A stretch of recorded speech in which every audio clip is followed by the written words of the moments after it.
Mahilig ka rin bang mga twiran o makipagtalo? Para sa araw na ito ay tatalakayin natin ang apat na uri ng maling pangangatwiran. Nang sa ganun ay hindi ka mabilis maloko o manipulahin ng mga taong kaharap mo. Ang unang uri natin ay yung tinatawag nating ad hominem. Halimbawa, sinasabi mo sa isang tao na huwag nating iboto yan kasi kriminal siya. Marami na siyang napatay. Sa halimbawang ito, makikita natin na ang pagiging kriminal ng taong kinakausap mo ay wala namang kinalaman doon sa pinag-uusapan o sa argumento ninyong dalawa.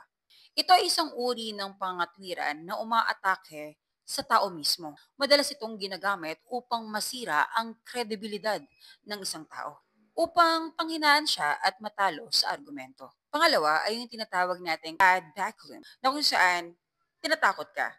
Alam mo, kung hindi ka sasang-ayon sa akin, itatakwil ka namin sa pamilyang 'to. Ito ay isang uri ng pangatwiran na ginagamitan ng banta o pagpepersa.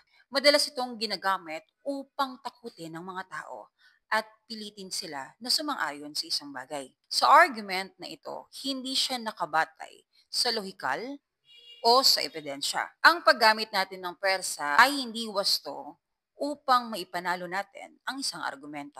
Ang pangatlong uri natin ay yung tinatawag natin ad misericordiam. Bawa, nagpapaawa ka, iboto nyo ako kasi pag hindi nyo ako binoto, sayang naman yung mga inilabas kong pera dito o kaya yung pamilya ko maghihirap.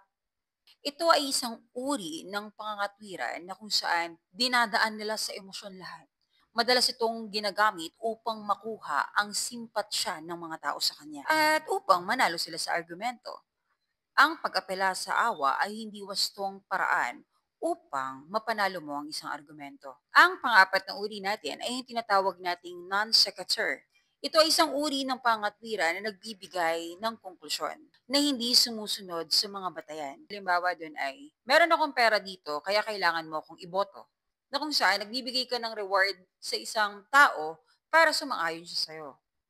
Yung dalawang ito ay wala namang direktang ugnayan. Ang sitwasyon na ito ay maaring gamitin upang manipulahin natin ang mga tao sa pamamagitan ng pagbibigay natin ng gantimpala. Sa kabuuan, mahalagang matuto ka kung paano makikilala ang maling pangatwiran upang maiwas ka sa pagiging biktima nito.